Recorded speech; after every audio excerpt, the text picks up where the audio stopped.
Good afternoon. This is a special coverage of the coronavirus crisis using the combined forces of News 5 and Signal TV's 1 News, Radyo 5 and 1PH. U.S. crude plunges to the negative territory for the first time in history on Monday. With unwanted oil piling up in the market, the WTI plummeted to almost negative $40 a barrel yesterday before it recovered today. But what does this mean? Business World Live's Danny Laurel explains. Let's watch this. So what does this mean? This basically means that traders were willing to pay close to $40 a barrel for people to just take out the oil from their shelves, basically. So what does a negative oil price even mean in these types of scenarios? Well, traders were saying that the U.S. storage was already full, and there was so much crude flowing in the past 3 weeks in an area called Cushing, which is of course in Texas, and that was a breakneck speed. There were 740,000 barrels a day, and they were taking in more oil than a size of a European nation like Belgium actually consumes. These were contracts that were expiring on May, and as we know, most of the world is now in a lockdown or in some sort of quarantine, so there's not a lot of business going on, and a lot of the orders were not taken out of the inventory pile. But actually elsewhere, the markets did proceed as they say normally, so you could actually see the contracts for June, so more optimistic going forward after May. You actually saw some trading at $25 a barrel, for example, and the June delivery for the WTI was around $21 a barrel, so not necessarily as dramatic, but just to highlight the fact that oil slid to close to negative $40 per barrel in yesterday's trading with not a single bid happening, which traders had called very ridiculous. The plunge that was experienced by the U.S. crude index has no direct effect on local pump prices. Still, prices of petroleum products in the country slid as global demand continues to weaken because of the COVID-19 pandemic. Nasa Quezon City si Shaila Francisco para sa iba pang detalye. Shaila.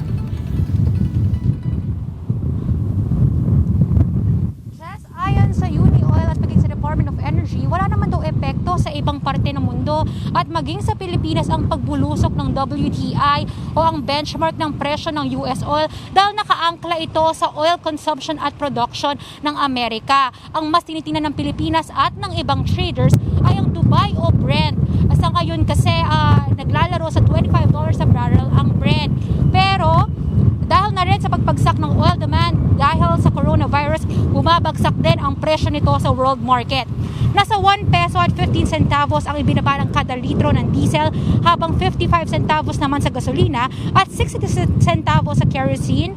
Naglalaro na ang diesel ngayon sa 27 pesos at 98 centavos hanggang 32 pesos at 88 centavos, habang nasa 32 pesos at 25 centavos hanggang 38 pesos at 62 centavos ang gasolina. Malaking bagay raw ito para sa food delivery rider para mas maraming ma-take home na kita lalo't in demand ang delivery. Ginhawa rin ito sa frontliners para di makadagdag sa kanilang gastos.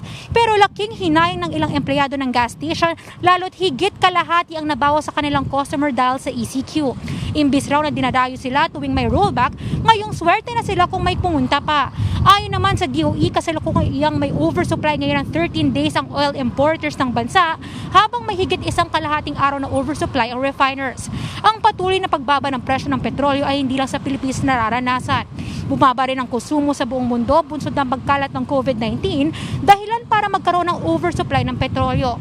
Just inaasahang maglalaro sa kasalukuyang level ang presyo ng langis o kaya masasasad pa sa mga susunod na linggo. Jess? Maraming salamat, Shaila Francisco.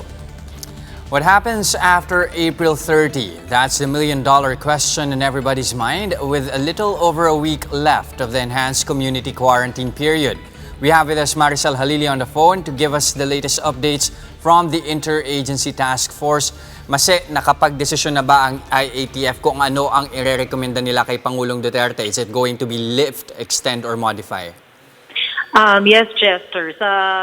Kanina, base doon sa press conference ni Cabinet Secretary Carlo Nograles, magkakaroon pa sila ng panibagong pagpupulong para makabuo ng recommendation kay President Duterte whether to lift, modify, or extend the enhanced community quarantine. Ang sinasabi ni Secretary Nograles kanina meron na rin naman silang ipinresent sa Pangulong Duterte bagamat wala pa itong maibigay na desisyon. Kabilang kasi daw sa mga kinukonsidera ng IATF sakaling magpatupad ng modified lifting ng enhanced community quarantine. Number one, ano ba yung mga dapat na basihan ito? Yung for example, geographical location. Ano-ano ba yung mga bansa o probinsya na medyo okay na yung kaso ng COVID-19. Baka pwede nang i-lift doon or i-relax somehow. Number two, in terms of age and health, sino-sino ba yung mga tinuturong natin na vulnerable pagdating doon sa age? O kaya naman, kung hindi man senior citizen, baka meron namang sakit na magiging vulnerable pa rin sila. Number three, ano-ano ba yung mga industry na pwede pang i-relax, yung kayang i-manage ng mga authorities na magkaroon pa rin ng social distancing. Yung kumbaga, ano ba o gaano ba kadami yung workforce na kayang i-manage ng pamahalaan? 30% ba? 50% of the workforce? So kabilang yan doon sa pinag-uusapan. Bagamat ipinresent na raw ng IATF kagabi sa Pangulong Duterte, itong mga options na ito, kailangan pa ng additional information para magkaroon pa ng mas maraming laman yung options na ibibigay nila kay President Duterte. At kabilang daw doon sa mga kailangan pang himayin ay yung security aspect. Okay. At the same time, napag-usapan ba if ever man ma-extend itong ECQ, magkakaroon ba tayo ng enough supply, especially on the food front? Jester, kanina ang pagtitiyak naman ng IATF, meron tayong enough supply ng pagkain until June 2020. Particularly, ito nga yung bigas, yung mga the likes of karne at saka yung mga manok. Agricultural products, meron tayo until June 2020.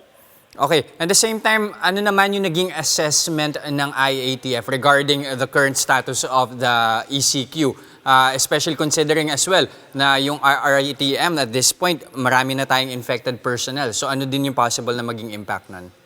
Tama. Ang sinasabi ng IATF, Jester, yung una na mga figures na lumabas, kapag ka ibinase yung dami ng individuals na na-test, nasa 17 to 18% doon yung lumalabas na nag-positive. Pero yung presentation sa kanila kahapon, medyo mas maganda yung figures na ibinigay dahil lumalabas nasa 13% lang nung kabuuang bilang ng mga individuals na na-test natin yung nagpa-positive. So kumbaga yung ratio and proportion medyo bumababa at gumaganda yung numero habang nag-e-expand din daw yung dami ng ating mga testing facilities. Okay. Mase, also you have the IATF approving resolution number 26. Ano yung salient points noong resolution na yan? Oo, Jester, ang pinaka-importante dito sa resolution na to, yung sinasabi na lahat ng mga OFWs, whether land-based or sea-based, kailangan nilang sumailalim sa 14-day quarantine.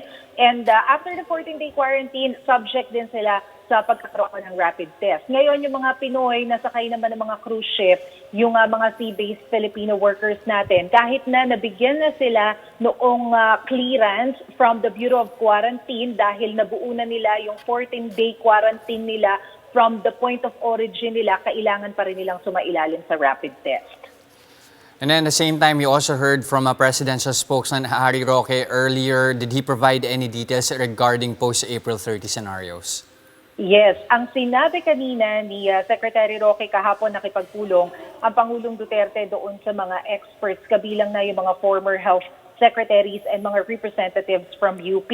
Ang kalamitan daw na ibinigay na rekomendasyon nitong mga eksperto na to kay Pangulong Duterte ay yung mga commonalities. Number one, wala daw nagrekomenda di isa sa kanila ng total lockdown. Ang lumalabas daw na options, either ituloy yung enhanced community quarantine, i-relax o kaya ay completely itigil ang ECQ sa iba't ibang lugar sa bansa, depende sa dami ng COVID-19. But still, hindi pa rin nakakapag-desisyon ng Pangulo. Sabi nga raw ni Presidente, either today or sa April 30 siya magde-decide, basta kompleto na yung kanyang detalye kasi marami pa siyang questions eh. Kabilang daw dito sa mga tanong ng Pangulo, what will happen if he lifts ECQ to certain people? What good will it give to other sector? How many will die? Is there a possibility of second wave of COVID if ECQ is relaxed or lifted? Kabilang din yung if people allowed to go out of homes, is there a danger for disease to spike a new round? So kabilang to dun sa mga kino-consider nila. Okay, at the same time, nabanggit din ni Harry Roque kanina that the President is offering a 10 million peso reward for anyone who can actually come up with a vaccine against COVID. Ano yung details natin regarding this?